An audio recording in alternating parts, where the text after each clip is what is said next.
Magandang umaga, Sabado, Nobyembre 15, 2025. Ang liham ng pagtitipon ng mga agila ay nagmula kay Brother Joseph Branham sa Jeffersonville, Indiana. Ang parehong liham ay nakapost sa www.branham.org at www.branhamtabernacle.org at ipinapadala sa buong mundo sa pamagitan ng WhatsApp. Kung mag-apply ka sa www.branham.org/in/WhatsApp. Minamahal na buhay na salita ng Diyos. Sa lahat ng mga taong ito ay itinago ko ito sa aking puso. Tinatakpan si Kristo, ang parihong aliging apoy na nagpapaliwanag sa salita gaya ng pinangako.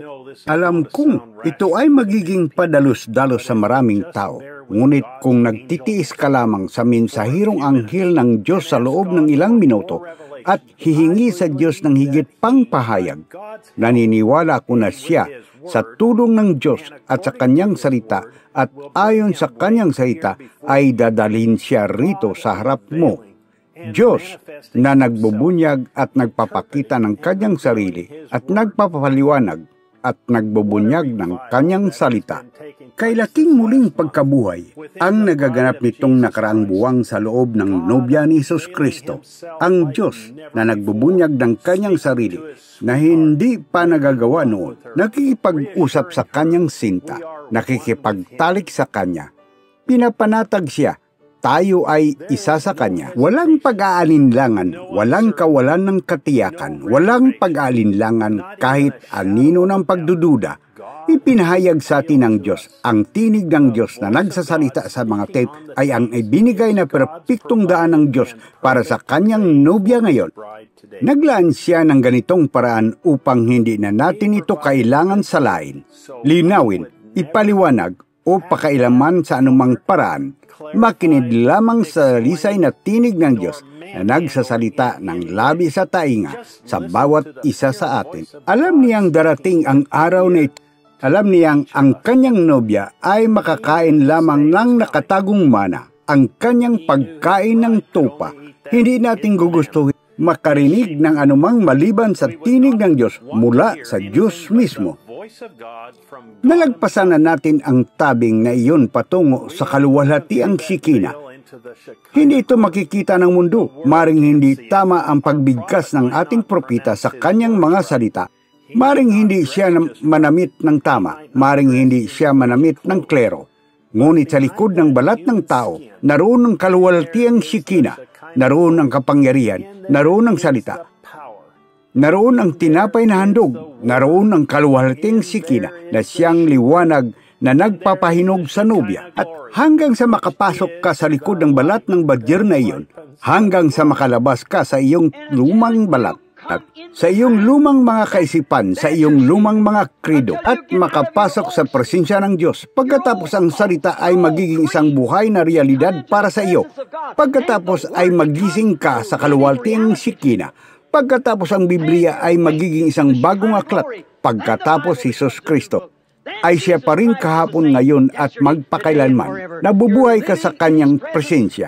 Kumakain ng tinapay na handog na inilaan lamang sa araw na yun para sa mga mananampalataya, mga pari lamang. At tayo ay mga pari, maharikang pagkasaserdote, isang banal na bansa, bayang espesyal na nagbibigay sa mga spiritual na handog sa Diyos. Ngunit kailangan mong pumasok sa likod ng tabing upang makita ang Diyos na nabunyag, at ang Diyos ay nabunyag, iyon ang kanyang salita na nahayag. Tayo ay mga kakaiba sa mundo, ngunit nasisiyahan tayong malaman kung sino ang ating Bolt, at ipanagmamalaki na maging kanyang mga tape nuts na nakatrade sa kanyang salita habang inilalapit tayo nito sa kanya. Kung hindi ka nakatrade sa mga tape, wala ka, kundi isang grupo ng basura. Ngayon, pansinin ngayon, Diyos, sinabi ni Hesus na ang mga dinatna ng salita ay tinawag na mga Diyos. Iyon ay ang mga propeta. Ngayon, hindi ang tao mismo ang Diyos.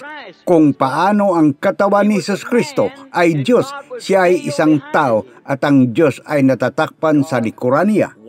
Ang Diyos isang araw ay natatakpan sa likod ng mga balat ng badger. Ang Diyos isang araw ay natatakpan sa laman ng tao na tinatawag na Melchizedek. Ang Diyos natatakpan sa laman ng tao na tinatawag na Jesus. Ang Diyos natatakpan sa laman ng tao na tinatawag na William Marion Branham. Ang Diyos natatakpan sa laman ng tao na tinatawag na kanyang nobya.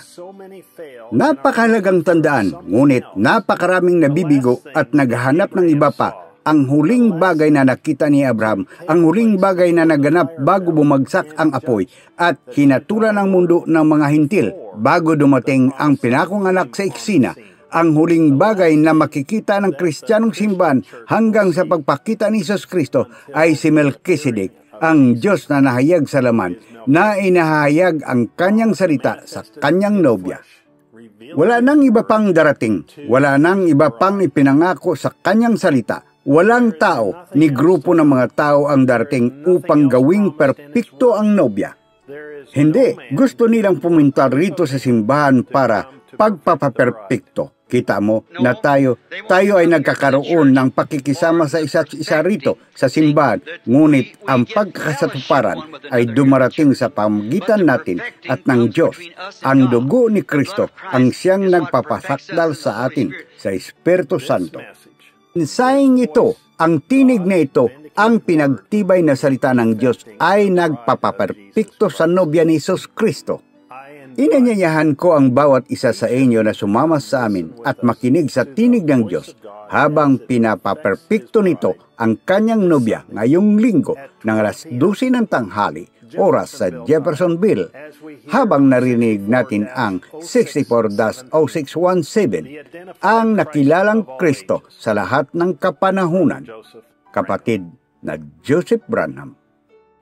Mga kasulatang basahin bago ang mensahe: Deuteronomio, Kapitulo 18, versikulo 15, Sicarias, Kapitulo 14, versikulo 6, Malakias, Kapitulo 3, versikulo 1 hanggang 6, San Lucas, Kapitulo 17, versikulo 28 hanggang 30, San Juan, Kapitulo 1, versikulo 1, San Juan, Kapitulo 4, versikulo 1 hanggang 30, San Juan, Kapitulo 8, versikulo 57 hanggang 58, San Juan, Kapitulo 10, versikulo 32 hanggang 39. Mga Hebro, Kapitulo 1, versikulo 1. Mga Hebro, Kapitulo 4, versikulo 12. Mga Hebro, Kapitulo 13, versikulo 8. Pahayag, Kapitulo 22, versikulo 19. Kung hindi ka nakatali sa mga tape, isa ka lang grupo ng mga basura. Purihin ang Panginoon. Kung hindi ka nakatali sa mga tape, isa ka lang grupo ng mga basura. Hanggang sa susunod na linggo, pagpalain kayo ng Diyos at Shalom.